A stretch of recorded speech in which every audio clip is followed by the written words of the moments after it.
Y quédese aquí esta plática que verdaderamente me entristece. Ven, hijo, y verásme untar, que todos los duelos con pan son buenos. El buen día meterle en casa, pues mientras se ríe no se llora. Quiero decir que, aunque los gustos que nos da el demonio son aparentes y falsos, todavía nos parecen gustos, y el deleite mucho mayor es imaginado que gozado, aunque los verdaderos gustos debe de ser al contrario. Levantóse diciendo esta larga arenga, y, tomando el candil, se entró en otro aposentillo más estrecho.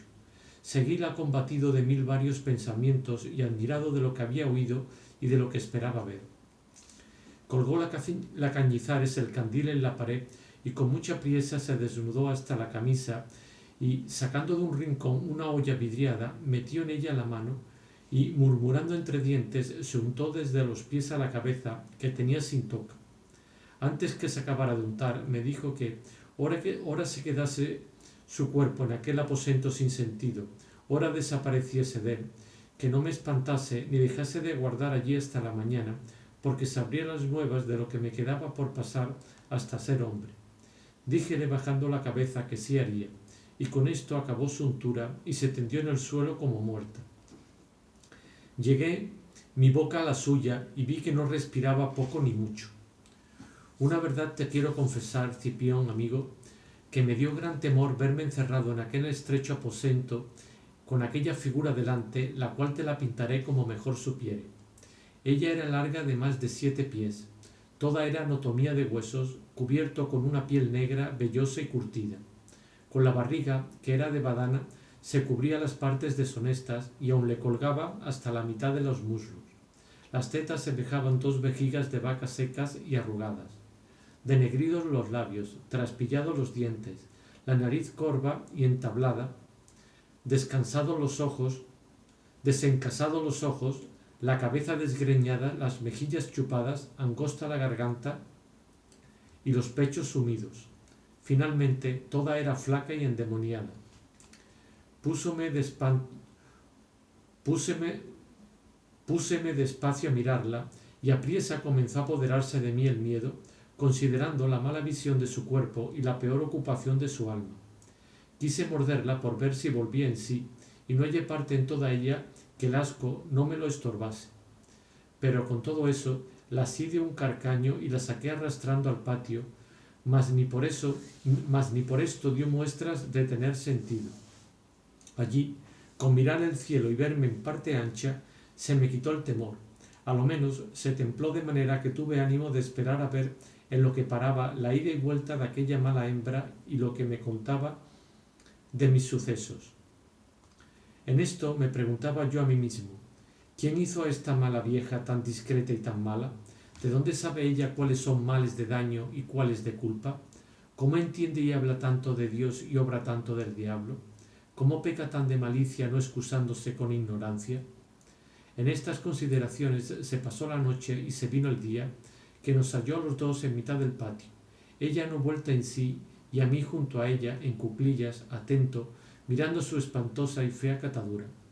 Acudió la gente del hospital y viendo aquel retablo unos decían, ya la bendita Cañizares es muerta, mirad cuán disfigurada y flaca la tenía la penitencia. Otros, más considerados, la tomaron el pulso y vieron que le tenía y que no era muerta, por do se dieron a entender que estaba en éxtasis y arrobada de puro buena. Otros hubo que dijeron, esta puta vieja sin duda debe de ser bruja y debe de estar untada, que nunca los santos hacen tan deshonestos arrobos, y hasta ahora, entre los que la conocemos, más fama tiene de bruja que de santa. Curiosos hubo que se llegaron a hincarle alfileres por las carnes, desde la punta hasta la cabeza. Ni por eso recordaba la dormilona, ni volvió en sí hasta las 7 del día. Y como se sintió acribada de los alfileres y mordida de los carcañares, y magullada del arrastramiento fuera de su aposento, y a vista de tantos ojos que la estaban mirando, creyó la verdad, que yo había sido el autor de su deshonra. Y así arremetió a mí y echándome ambas manos a la garganta, procuraba ahogarme diciendo, oh bellaco desagradecido, ignorante y malicioso, ¿y es este el pago que merecen las buenas obras que a tu madre hice y de las que te pensaba hacer a ti? Yo, que me vi en peligro de perder la vida entre las uñas de aquella fiera arpía, sacudíme y, asiéndole de las luengas faldas de su vientre, la zamarreé y arrastré por todo el patio. Ella daba voces que la liberasen de los dientes de aquel maligno espíritu. Con estas razones de la mala vieja creyeron los más que yo debía de ser algún demonio de los que tienen ojeriza continua con los buenos cristianos, y unos acudieron a echarme agua bendita, otros no osaban llegar a quitarme, otros daban voces que me conjurasen. La vieja gruñía, yo apretaba los dientes, crecía la confusión, y mi amo, que ya había llegado al ruido, se desesperaba oyendo decir que yo era demonio. Otros, que no sabían de exorcismos, acudieron a 3 o 4 garrotes con los cuales comenzaron a santiguarme los lomos. Escocióme la burla, solté la vieja y en 3 saltos me puse en la calle y en poco más salí de la villa, perseguido de una infinidad de muchachos que iban a grandes voces diciendo: «Apártense, que rabia el perro sabio». Otros decían: «No rabia, sino que es demonio en figura de perro». Con este molimiento, a campana herida, salí del pueblo, siguiéndome muchos que indubitablemente creyeron que era demonio, así por las cosas que me habían visto hacer como por las palabras que la vieja dijo cuando despertó de su maldito sueño. Dime tanta priesa a huir y a quitarme delante de sus ojos, que creyeron que me había desaparecido como demonio. En 6 horas anduve 12 leguas y llegué a un rancho de gitanos que estaba en un campo junto a Granada. Allí me reparé un poco, porque algunos de los gitanos me conocieron por el perro sabio, y con no pequeño gozo me acogieron y escondieron en una cueva porque no me hallasen si fuese buscado, con intención, a lo que después entendí, de ganar conmigo como lo hacía el atambor mi amo. 20 días anduve con ellos, en los cuales supe y noté su vida y costumbres, que por ser notables es forzoso que te las cuente. Cipión, antes, Berganza, que pases adelante, es bien que reparemos en lo que te dijo la bruja y averigüemos si puede ser verdad la grande mentira a quien das crédito. Mira, Berganza, grandísimo disparate sería creer que la Camacha mudase los hombres en bestias y que el sacristán en forma de jumento la sirviese los años que dicen que la sirvió. Todas estas cosas y las semejantes son embelecos, mentiras o apariencias del demonio. Y si a nosotros nos parece ahora que tenemos algún entendimiento y razón, pues hablamos siendo verdaderamente perros o estando en su figura, ya hemos dicho que este es caso portentoso y jamás visto, y que, aunque le tocamos con las manos, no le habemos de dar crédito hasta tanto que el suceso de él nos muestre lo que conviene que creamos. ¿Quiereslo ver más claro?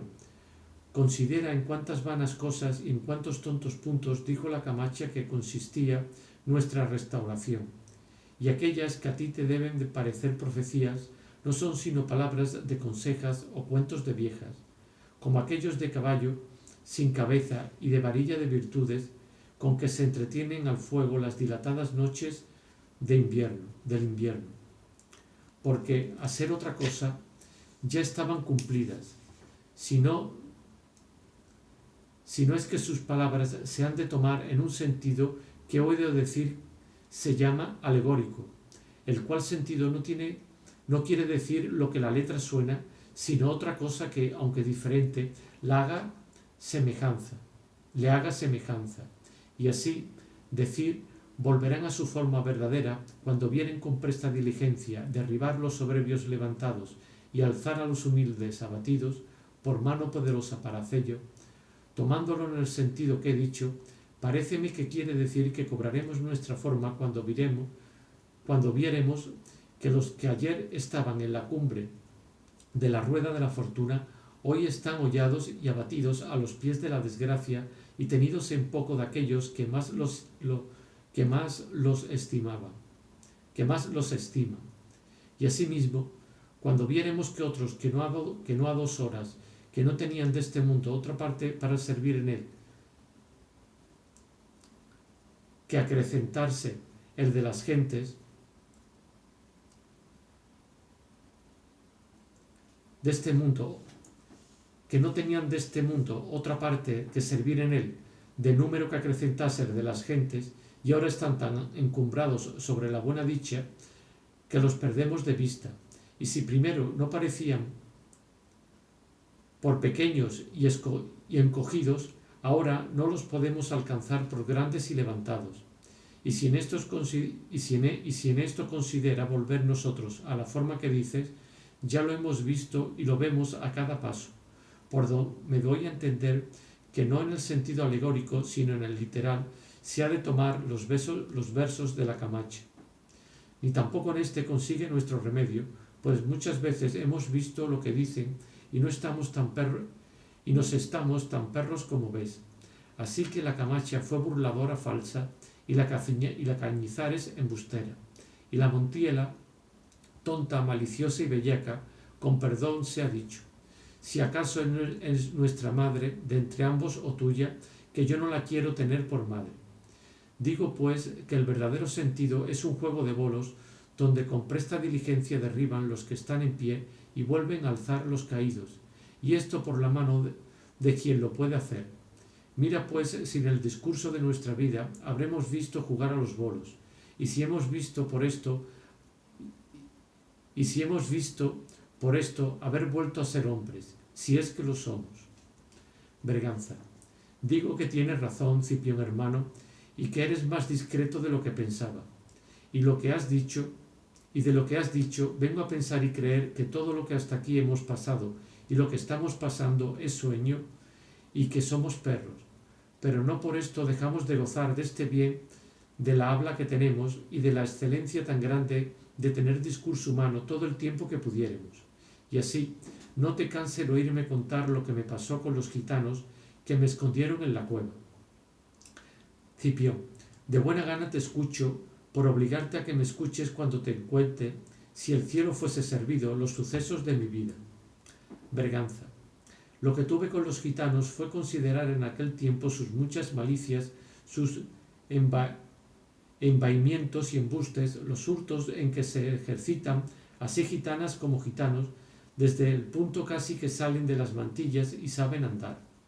¿Ves la multitud que hay de ellos esparcida por España? Pues todos se conocen y tienen do menos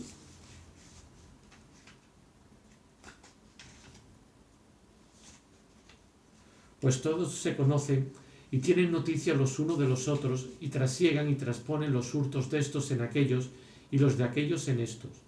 Dan la obediencia mejor que a su rey, a uno que llaman conde, al cual y a todos los que del suceden tienen el sobrenombre de Maldonado. Y no porque vengan del apellido de este noble linaje, sino porque un paje de un caballero de este nombre se enamoró de una gitana, la cual no le quiso conceder su amor si no se hacía gitano y la tomaba por mujer. Hízolo así el paje y agradó tanto a los demás gitanos que le alzaron por señor y le dieron la obediencia, y como en señal de vasallaje le acuden con parte de los hurtos que hacen, como sean de importancia. Ocúpanse por dar color a su ociosidad en labrar cosas de hierro, haciendo instrumentos con que facilitan sus hurtos, y así los verás siempre traer a vender por las calles tenazas, barrenas, martillos, y ellas trébedes y badiles.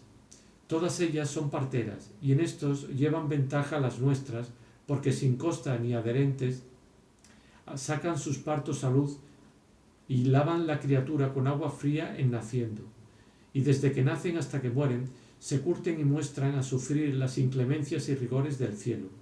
Y así verás que todos son alentados, volteadores, corredores y bailadores. Cásanse siempre entre ellos, porque no salgan sus malas costumbres a ser conocida de otros. Ellas guardan el decoro a sus maridos, y pocas hay que les ofendan con otros que no sean de su generación. cuando piden limosna, más la sacan con invenciones y chocarrerías que con devociones, y a título que no hay quien se fíe de ellas, no sirven y dan en ser holgazanas, y pocas o ninguna vez he visto, si mal no me acuerdo, ninguna gitana a pie de altar comulgando, puesto que muchas veces he entrado en las iglesias. Son sus pensamientos imaginar cómo han de engañar y dónde han de hurtar, confiar en sus hurtos y el modo que tuvieron en hacerlos. Y así, un día contó un gitano delante de mí a otros un engaño y hurto que un día había hecho un labrador. Y fue que el gitano tenía un asno rabón y con el pedazo de la cola que tenía sin cerdas le ingirió otra peluda, que parecía ser suya natural. Sacóle al mercado, comprósele un labrador por 10 ducados y, en habiéndosele vendido y cobrando el dinero, le dijo que si quería comprarle otro asno hermano del mismo y tan bueno como el que llevaba, que se le vendería por más buen precio. Respondióle el labrador que fuese por él y le trujese, que él se le compraría y que en tanto que volviese llevaría el comprado a su posada. Fuese el labrador, siguióle el gitano y, sea como sea, el gitano tuvo maña de hurtar al labrador el asno que le había vendido y al mismo instante le quitó la cola postiza y quedó con la suya pelada. Mudóle la albarda y jáquima y atrevióse a ir a buscar al labrador para que se le comprase, y hallóle antes que hubiese echado de menos el asno primero, y a pocos lances compró el segundo.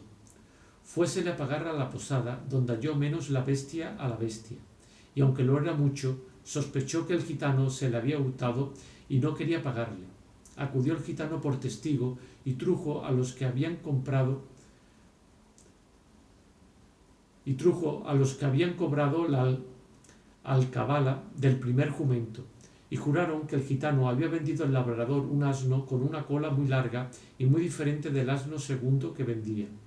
A todo esto se halló presente un alguacil que hizo las partes del gitano con tantas veras que el labrador hubo de pagar el asno 2 veces.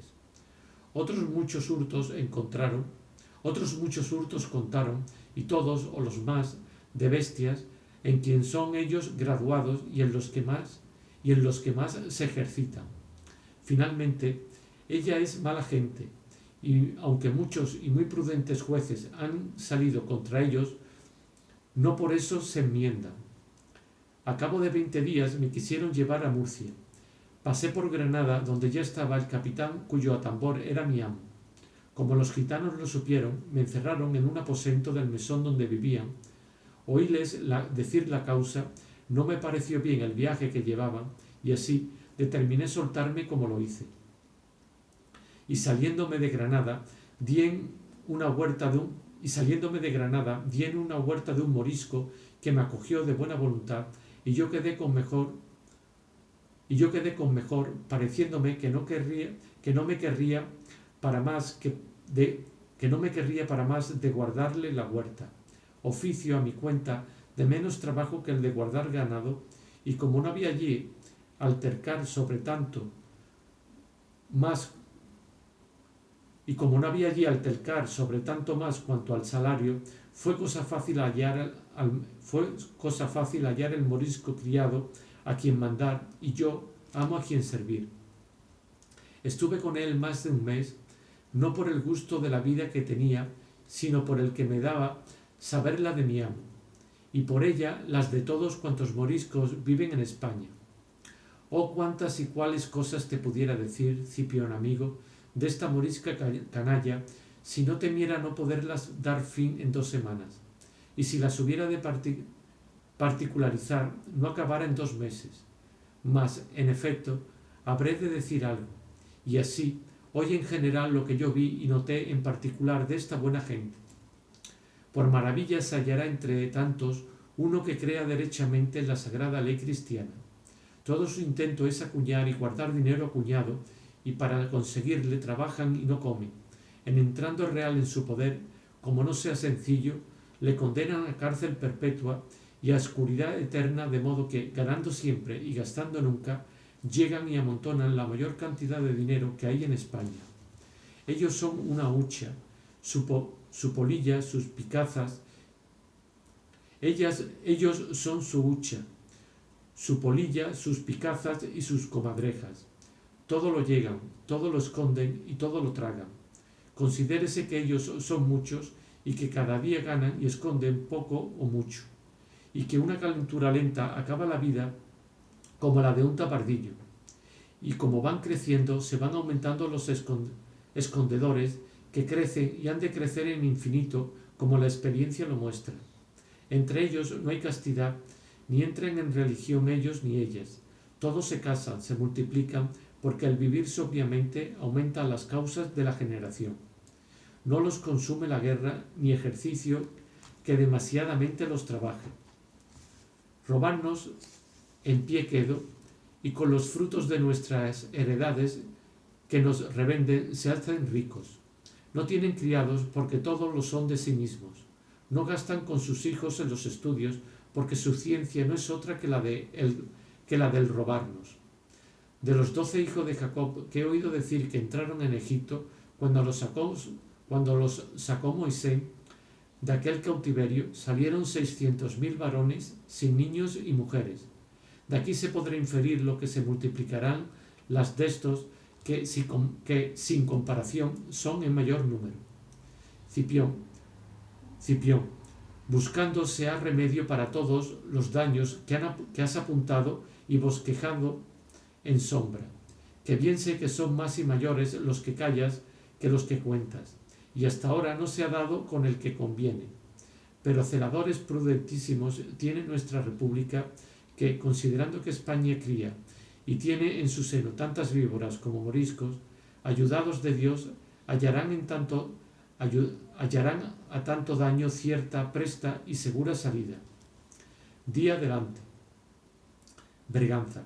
Como mi amo era mezquino, como lo son todos los de su casta, sustentábame con pan de mi hijo y con algunas sobras de zaimas como un sustento suyo. Pero esta miseria me ayudó a llevar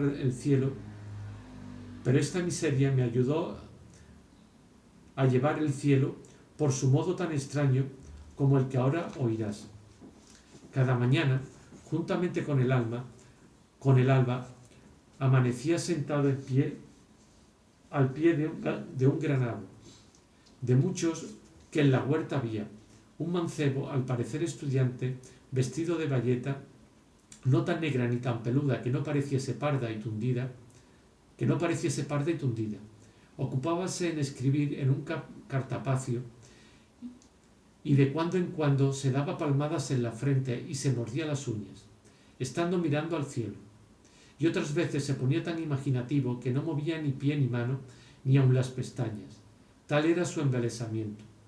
Una vez me llegué junto a él sin que me echase de ver. Oíle murmurar entre dientes y, al cabo de un buen espacio, dio una gran voz diciendo: «Vive el Señor, que es la mejor octava que he hecho en todos los días de mi vida». Y escribiendo apriesa en su cartapacio, daba muestras de gran contento, todo lo cual me dio a entender que el desdichado era poeta. Hícele mis acostumbradas caricias por asegurarle de mi mansedumbre. Echéme a sus pies y él, con esta seguridad, prosiguió en sus pensamientos y tomó a rascarse la cabeza y a sus arrobos y a volver a escribir lo que había pensado. Estando en esto, entró en la huerta otro mancebo, galán y bien aderezado, con unos papeles en la mano, en los cuales de cuando en cuando leía. Llegó donde estaba el primero y díjole: «¿Habéis acabado la primera jornada?» Ahora le di fin», respondió el poeta, «la más gallardamente que imaginarse puede». ¿De qué manera?», preguntó el segundo. «De esta», respondió el primero. «Sale su santidad el Papa vestido de pontifical con 12 cardenales, todos vestidos de morado, porque cuando sucedió el caso que cuenta la historia de mi comedia, era tiempo de mutatio capari, en el cual los cardenales no se visten de rojo sino de morado, y así en todas maneras conviene, para guardar la propiedad, que estos mis cardenales salgan de morado.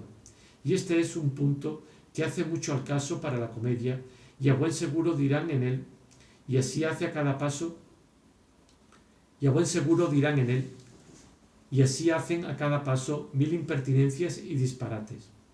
Y no le he podido errar en esto, yo no he podido errar en esto, porque he leído todo el ceremonial romano por solo acertar en estos vestidos.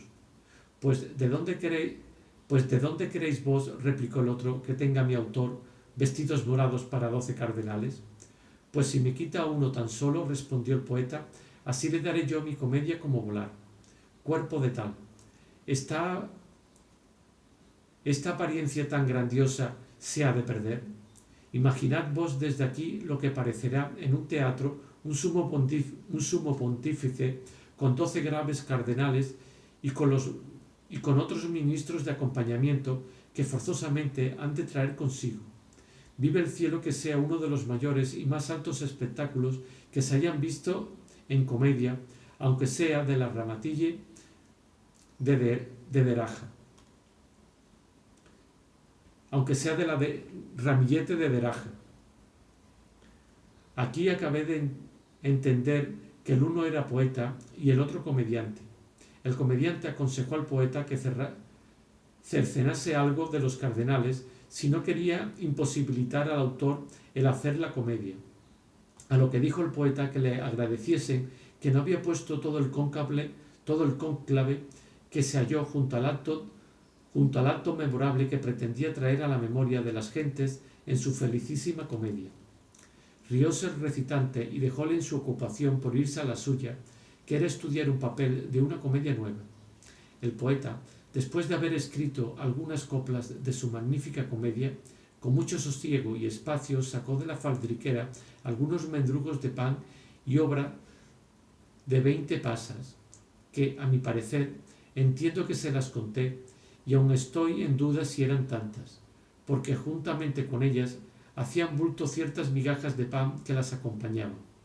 Sopló y apartó las migajas, y una a una se comió las pasas y los palillos, porque no le vi arrojar ninguno, ayudándolas con los mendrugos que, morados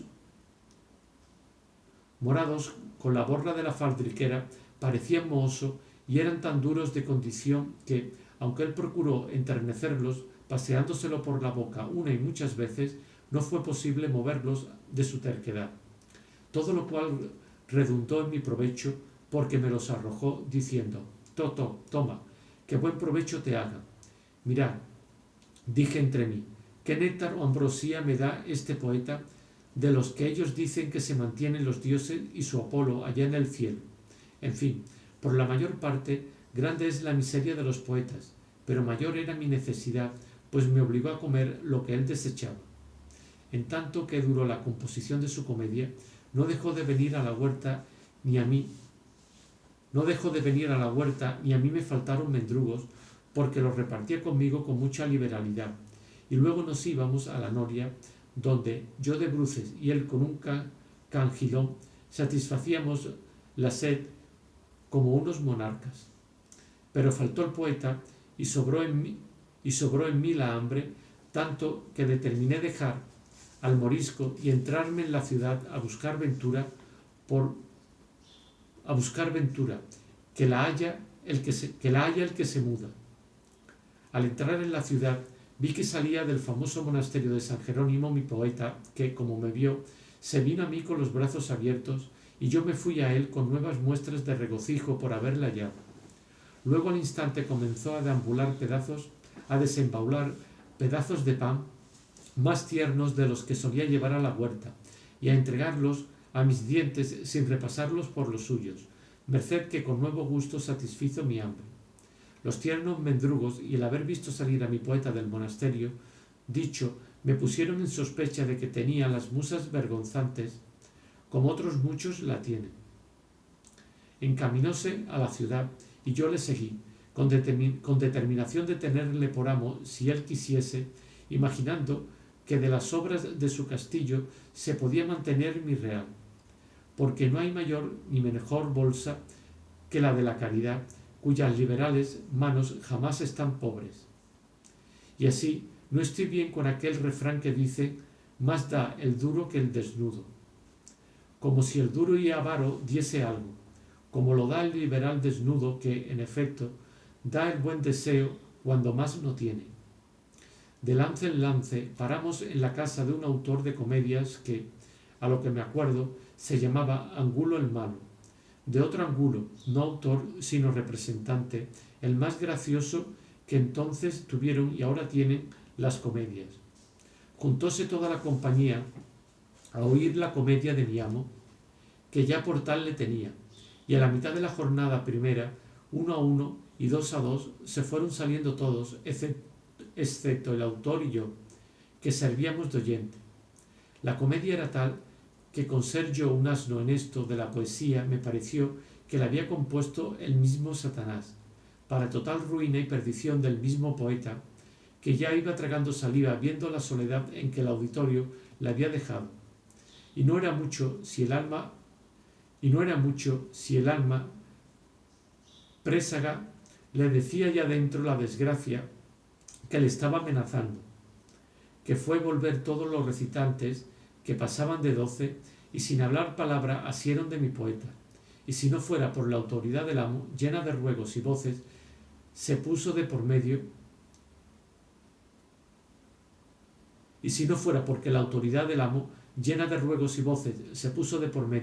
sin duda le manteara. Quedé yo del caso pasmado, el autor desabrido, los farsantes alegres y el poeta mohíno, el cual con mucha paciencia, aunque algo torcido el rostro, tomó su comedia y, encerrándosela en el seno, medio murmurando, dijo: no es bien echar las margaritas a los puercos. Y con esto se fue con mucho sosiego. Y yo, de corrido, ni pude ni quise seguirle, y acertélo a causa que el autor me hizo tantas caricias,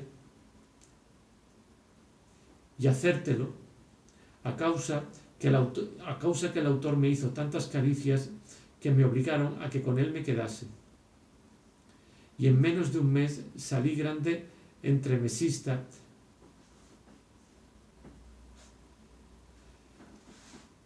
y yo, de corrido, ni pude ni quise seguirle, y acertélo, a causa que el autor me hizo tantas caricias que me obligaron a que con él me quedase, y en menos de un mes salí grande entremesista y grande farsante de figuras mudas.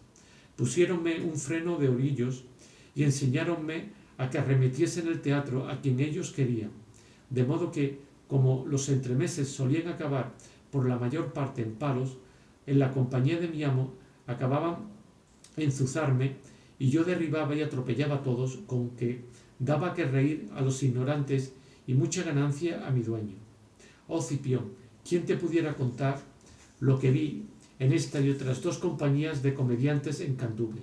Mas no por ser posible reducirlo a narración sucinta y breve, la habré de dejar para otro día, si es que ha de haber otro día en que nos comuniquemos. ¿Ves cuán larga ha sido mi plática? ¿Ves sus muchos y diversos sucesos?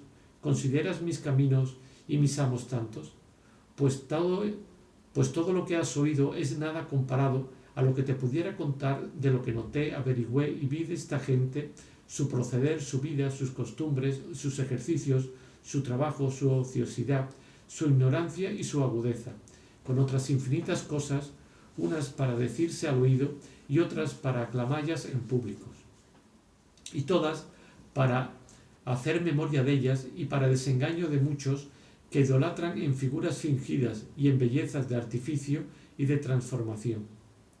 Cipión, bien se me trasluce, Berganza, el largo campo que te descubría para dilatar tu plática. Y soy de parecer que las dejes para cuento particular y para sosiego no sobresaltado. Berganza, sea así y escucha. Con una compañía llegué a esta ciudad de Valladolid, donde en un entremés me dieron una herida que me llegó casi al fin de la vida. No pude vengarme por estar enfrenado entonces, y después a sangre fría no quise, que la venganza pensada arguye crueldad y mal ánimo. cansóme aquel ejercicio,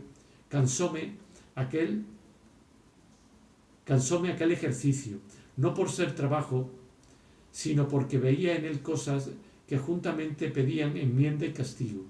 Y como a mí estaba más el sentillo que el remediallo, acordé de no verlo, y así me acogía sagrado, como hacen aquellos que dejan los vicios cuando no pueden ejercitallos, aunque más vale tarde que nunca. Digo pues que, viéndote una noche llevar la linterna con el buen cristiano Maúdes, te consideré contento y justa y santamente ocupado, y lleno de buena envidia quise seguir tus pasos, y con esta loable intención me puse delante de Maúdes, que luego me eligió para tu compañero y me trujo a este hospital. Lo que en él me ha sucedido no es tampoco que no haya menester espacio para contallo, especialmente lo que oí a 4 enfermos que la suerte y la necesidad trujo a este hospital, y a estar todos 4 juntos en 4 camas apareadas. Perdóname, porque el cuento es breve y no sufre dilación, y viene aquí de molde. Cipión: sí, perdono. Concluye que, a lo que creo, no debe de estar lejos el día.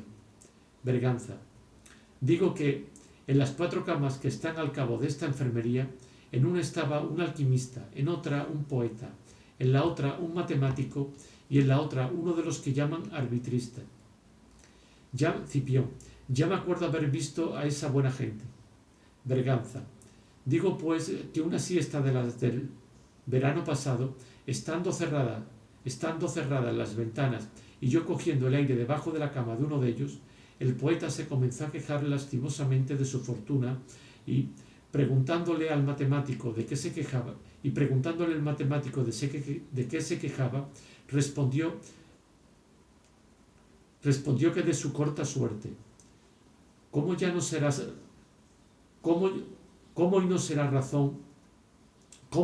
razón que me queje? Prosiguió, que habiendo yo guardado lo que Horacio mandaba en su poética, que no salga a luz la obra que, después de compuesta, no hayan pasado 10 años por ella, y que tenga yo una de 20 años de ocupación y 12 de pasante, grande en el sujeto, admirable y nueva en la invención, grave en el verso, entretenida en los episodios, maravillosa en la división, porque el principio responde al medio y al fin, de manera que constituye el poema alto, sonoro, heroico, deleitable y sustancioso, y que con todo esto no hay un príncipe a quien dirigirle.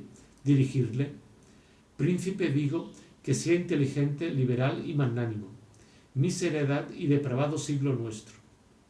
¿De qué trata el libro?, preguntó el alquimista. Respondió el poeta: trata de lo que dejó de escribir el arzobispo Turpin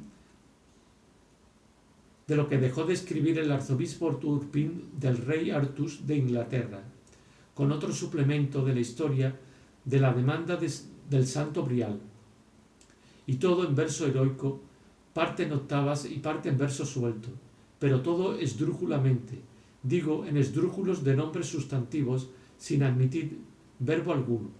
A mí, respondió el alquimista, poco se me entiende de poesía, y así no sabré poner en su punto la desgracia de que vuestra merced se queja, puesto que, aunque fuera mayor, no se igualaba a la mía, que es que, por faltarme instrumento o un príncipe que me apoye y me dé a la mano los requisitos que la ciencia del alquimista pide, no estoy ahora manando en oro y con las riquezas de los Midas, que los Crasos y Cresos. ¿Ha hecho vuesa merced, dijo a esta sazón el matemático, señor alquimista, la experiencia de sacar plata de otros metales? Yo, respondió el alquimista, no he sacado hasta agora,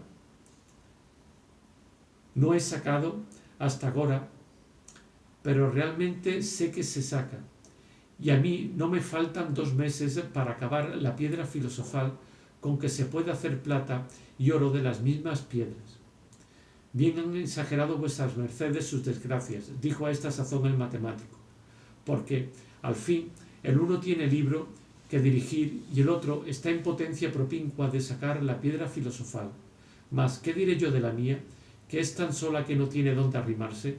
22 años ha que ando tras de hallar el punto fijo y aquí lo dejo y allí lo tomo, y pareciéndome que ya lo he hallado y que no se me puede escapar de ninguna manera, cuando no me cato, me hallo tan lejos de él que me admiro.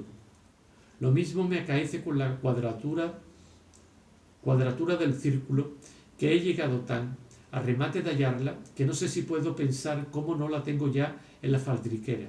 Y así es mi pena semejable a las de Tántalo, que está cerca del fruto y muere de hambre, y propincuo al agua y perece de sed. Por momentos pienso darle la coyuntura de la verdad, y por minutos me hallo tan lejos de ella que vuelvo a subir al monte que acabé de bajar con el canto de mi trabajo a cuesta, como otro nuevo Sísifo. Había hasta ese punto guardado silencio el arbitrista, y aquí le rompió diciendo: cuatro quejosos tales que los pueden ser del gran turco,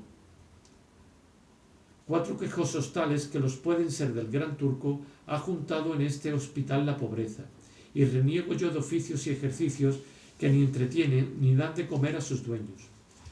Yo, señores, soy arbitrista, y he dado a su majestad en diferentes tiempos muchos y diferentes arbitrios, todos en provecho suyo y sin daño del reino. Y ahora tengo hecho un memorial donde le suplico me señale persona con quien comunique un nuevo arbitrio que tengo, tal que ha de ser la total restauración de sus empeños. Pero por lo que me ha sucedido en otros memoriales, entiendo que este también ha de parar en el carnero. Mas porque vuestras mercedes no me tengan por mentecapto, aunque mi arbitrio desde este punto público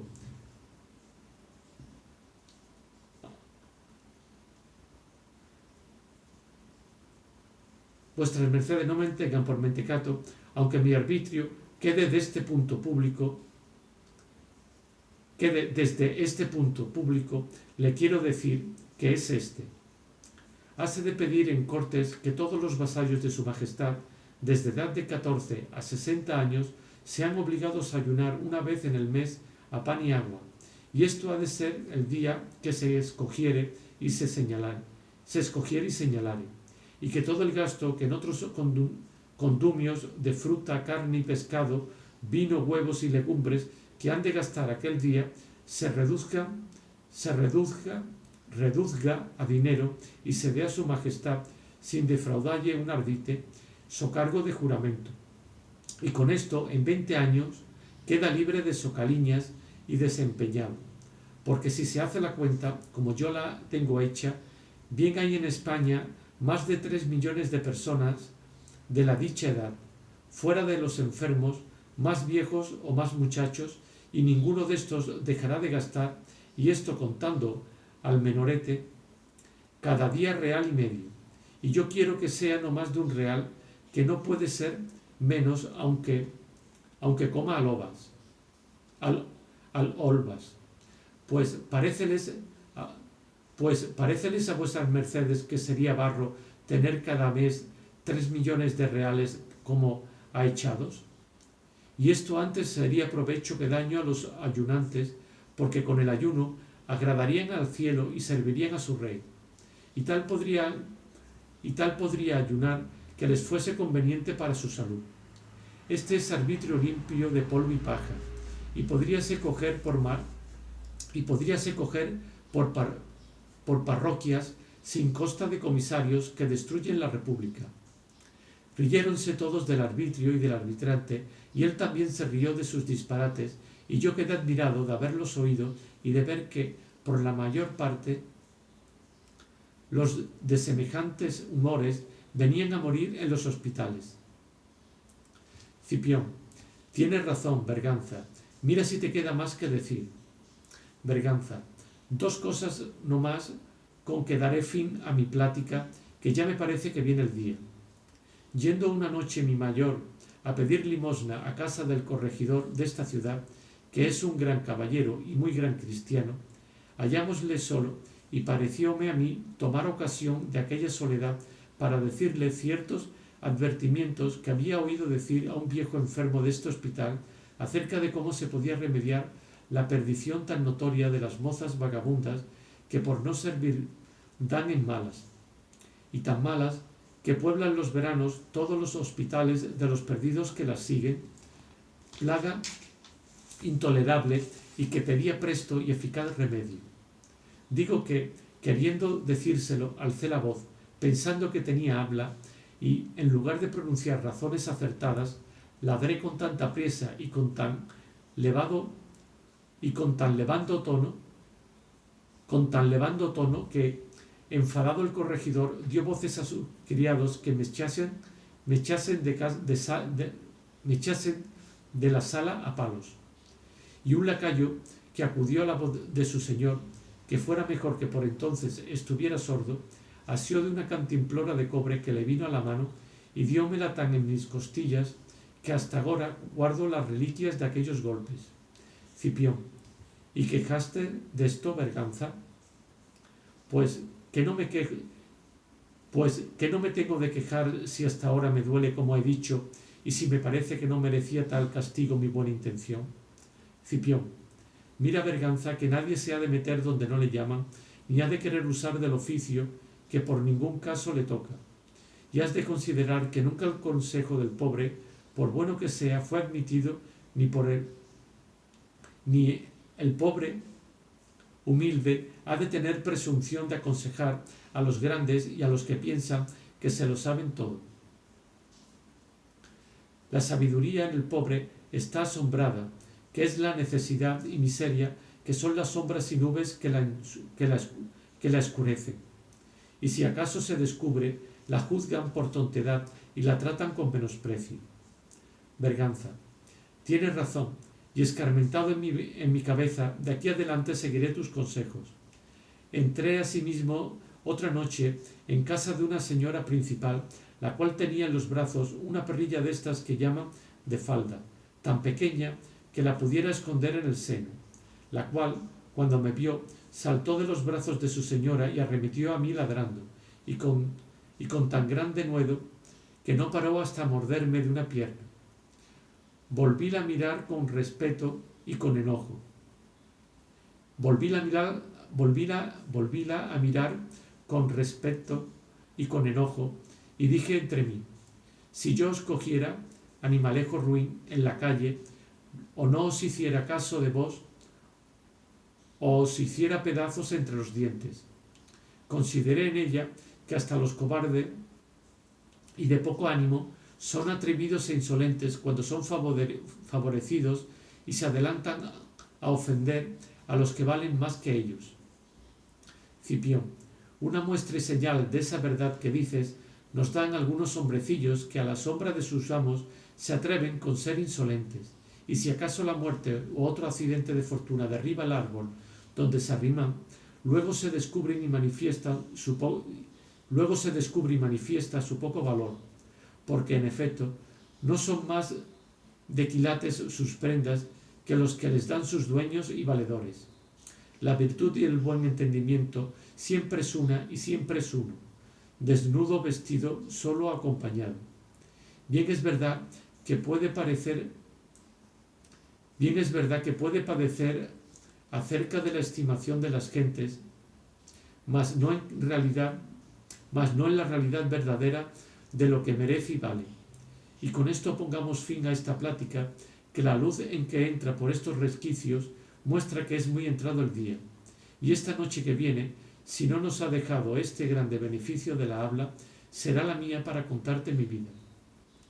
Sea ansí, Berganza, sea ansí, y mira que acudas a este mismo puesto.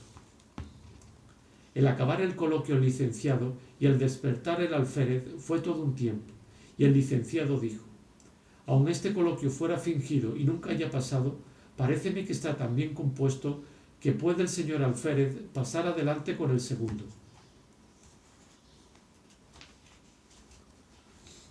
Con ese parecer, respondió el alférez, me animaré y dispondré a escribirle, sin ponerme más en disputa con vuestra merced si hablaron los perros o no.